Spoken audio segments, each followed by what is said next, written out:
Дорогие друзья, канал «Домашняя кухня» с Аллой приветствует вас.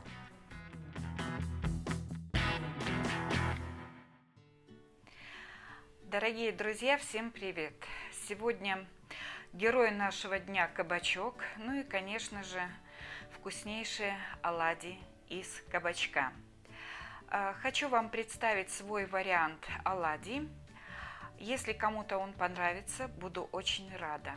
Оладьи очень вкусные, нежные и красивые. Давайте готовить. Далее возьмем ковшик, нальем воды, вскипятим. Добавлю соль и добавлю пакетик риса. Здесь 80 грамм. Варите рис, как указано у вас на пачке. У меня на пачке после закипания нужно варить 20 минут. На небольшом огне оставляю рис вариться и занимаюсь опять кабачком. Конечно же, кабачок для начала нужно почистить. Берем овощечистку и снимаем кожицу. У меня кабачок молоденький, нежный.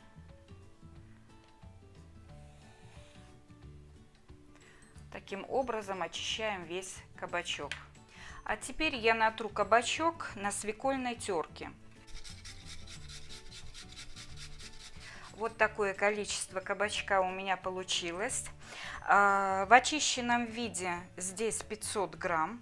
И на эти 500 грамм кабачка я взяла 80 грамм риса. А теперь нужно хорошенько отжать сок из кабачка, чтобы потом в тесте не было лишней жидкости. Отжатый кабачок перекладываю в другую посуду. Вот сколько сока получилось с одного кабачка, как видите, немало. А вот это отжатый кабачок. Здесь я буду делать тесто. Далее для оладушек понадобится 2 яйца, 2 дольки чеснока, небольшая головка лука и примерно 100 грамм любого твердого сыра. Сыр я натру, лучок кубиком нарежу, чесночок натру на терочке.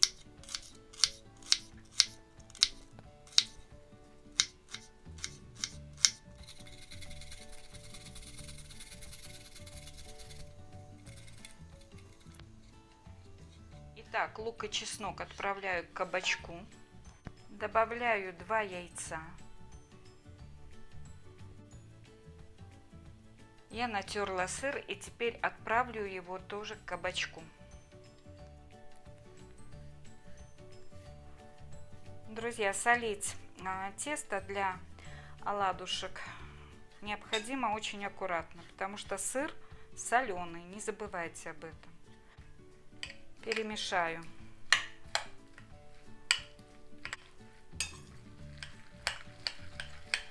Вот такая масса получилась. Теперь добавлю сюда рис, соль и перец. И красный перец сладкий, паприку, но не копченую, обычную сладкую паприку. После того, как рис сварился, его нужно освободить от этого пакетика, в котором он находился, но ни в коем случае не промываем, потому что вот эти склеивающие свойства риса нам понадобятся в тесте. Добавляю перец, где-то четверть чайной ложки. Добавляю треть чайной ложки паприки и где-то 2/3 соли. Все перемешиваю.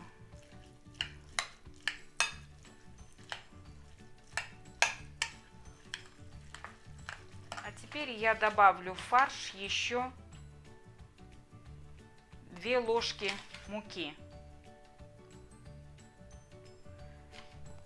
Это сделать нужно обязательно, чтобы мука поглотила всю жидкость, которая выделяется из теста с кабачком.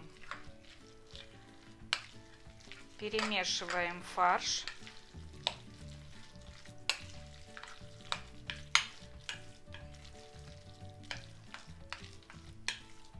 Он уже приятно пахнет чесночком. И теперь тесто можно выкладывать на сковородку. Итак, друзья, масло на сковороде нагрелось. И теперь по столовой ложке я выкладываю тесто для оладушек.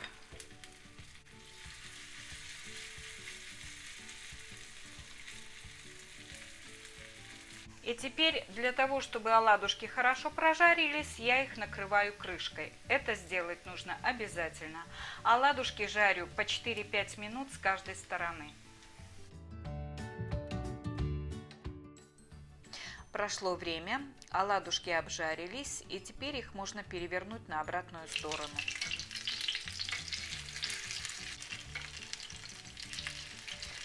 Вот такие они получаются яркие, красивые, друзья, и очень-очень вкусные.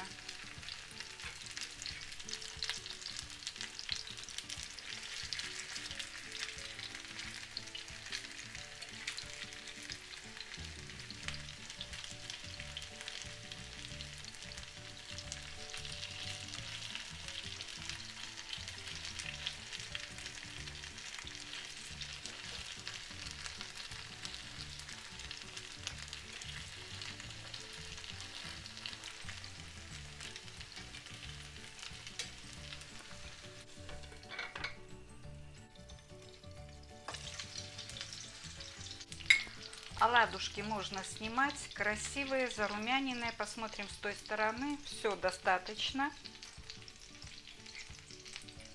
И выпекаем следующую партию.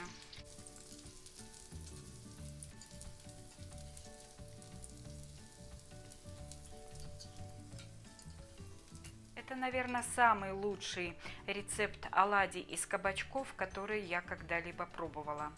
С этим рецептом меня познакомила моя дочь Ксения.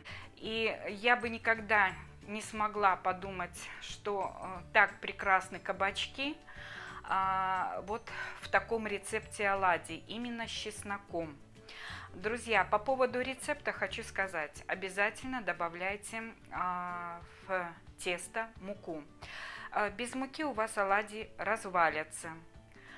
Обязательно добавляйте в тесто сыр.